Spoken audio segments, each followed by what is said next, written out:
Rules আছে এবং যে ডিসিশন আছে সেই মোতাবেক এটাকে জাজমেন্ট করা যায় এবং তিনি সবচাইতে যেটা ফ্রড করেছেন কনস্টিটিউশনের উপরে এবং আমাদের আপিল বিভাগের রুলসের উপরে সেটা হচ্ছে তিনি operative part of the judgement change করে দিয়েছেন। এটা একটা বৈজ্ঞানিকভাবে বোধ করে এই ধরনের কর্মকাণ্ড করাটা একটা ক্রিমিনাল অফেন্স।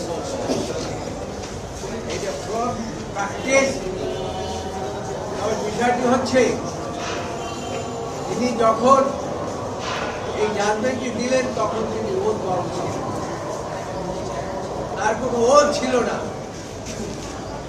আমরা সেই জন্য গতকালকে আপনাদেরকে বলেছি, আজকেও বলি,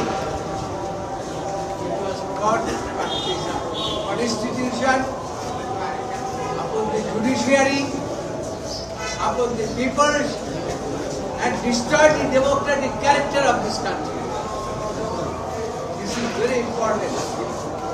এবং তার এই জাজমেন্টের কারণে যত আয়নাঘর বলেন, হাজার হাজার মানুষকে খুন বলেন, লক্ষ লক্ষ মামলা বলেন এবং এই ফেসিক সরকারের বিনা ভোটে নির্বাচন বলেন, সবকিছু এই খায়রুল হকের এই জাজমেন্টের ফলে হয়েছে। এই কারণে আমরা কিন্তু রাজনৈতিক উদ্দেশ্য প্রণোদিত ভাবে এই জাজমেন্টটাকে করি নাই।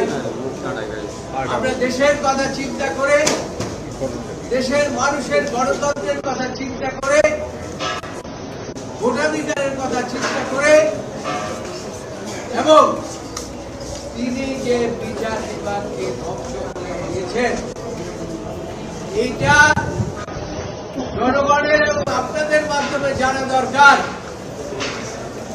সেই কারণে আমরা